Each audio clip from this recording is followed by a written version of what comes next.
So there's this wild story in Matthew 15 where Jesus effectively calls a woman a dog, which sounds crazy on its surface, but man, when you really understand what this verse is about, it will blow your mind. So the story basically goes like this. Jesus is walking through a crowd, and there's been this woman who's following them and crying out for him to help her daughter, who's possessed by demons. Now, the woman is Syrophoenician, which, if I understand correctly, means that she was Greek, and so she would have been considered a Gentile by birth, separate from the children of God, who would have been Israel at that time. Now, to really get the vision of the story, apparently this woman had been at it for a minute. So it's not like, she just kind of came by and was like, "Hey, Jesus, can you help me out?" He didn't answer, and then she just left it alone. She had been following him for so long and making such a ruckus that the disciples actually asked him to send her away. And bear in mind, this whole time, Jesus is just ignoring her.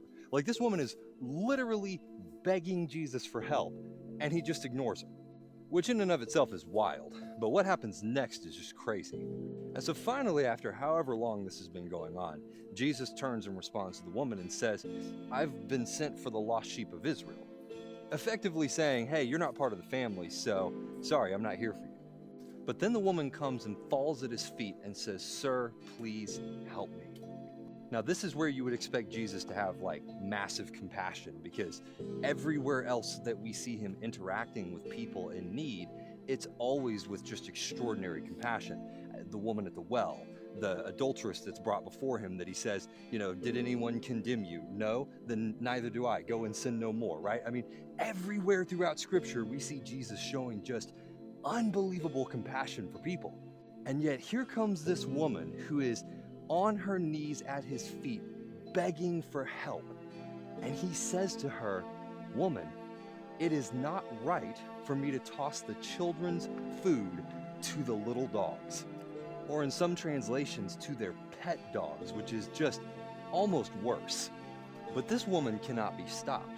She says, "You're right, sir, but even the children's pets eat the scraps from the master's table." If ever there was an example of a mother's love or a parent's love, this is it right there. Zero ego.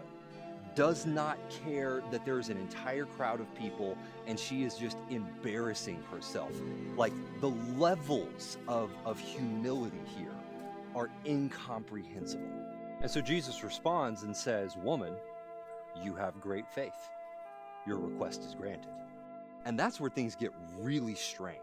Because when you look at the context of this verse, if Jesus had said, "Woman, you have great humility, your request is granted," that would make perfect sense in this context. But he doesn't. He says, "Woman, you have great trust." And when you realize why he says she has great trust and not "you have great humility," it changes everything. You see, what this woman demonstrated is that she understood that even the lowest of God's creation are still taken care of by the Master. Another way you could put it is she was so confident in God's character and in God's goodness that it didn't matter what Jesus said. It didn't matter if he called her a dog, a scoundrel, the lowest of the low. She was so confident in his character that he could say whatever he wants, and she knew that he would still take care of her. Now, here's why I think this is important. If you go back to Genesis, what was the thing that caused the fall of Adam and Eve? Satan accuses God of having bad intentions towards them, and they are unable to evaluate him without eating of the tree of the knowledge of good and evil. That was essentially the gist of the issue.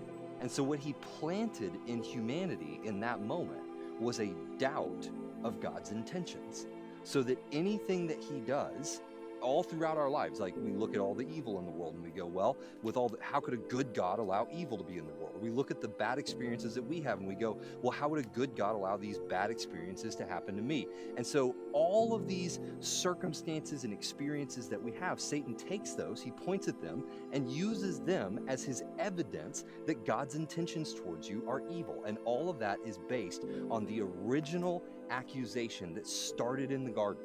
But what this woman demonstrated was that she understood what Jesus represented in the earth. You see, Jesus represents God's evidence that his intentions towards us are good. When we think about Jesus, we often think about it through the lens of sin. Like, God had this big problem with sin that he couldn't figure out how to solve, and he's like, well, I guess I'm gonna have to send my son to die in order to solve the sin problem. When the reality is that he could have just changed the rules. He could have snapped his fingers and the sin just goes away. Nobody would be the wiser. He's God, right? That's not the point of Jesus. The point of Jesus is to demonstrate once and for all what his intentions towards us are. And I think he gave this woman a supernatural revelation that that is who Jesus was. He is the evidence that refutes Satan's claim that God's intentions towards us are not good.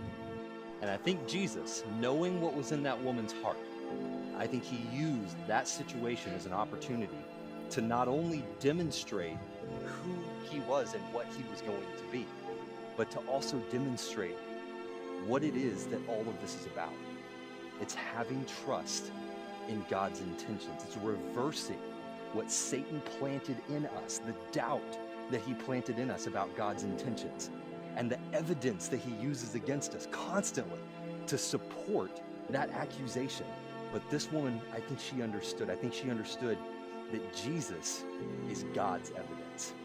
Jesus is God's counterpoint, the one that answers the question once and for all: are your intentions towards us good or evil? Because if they're good, then we can trust you. And what greater demonstration of his intentions towards us could there possibly be than sacrificing his own son on a cross on our behalf when we were at our absolute worst and our most undeserving?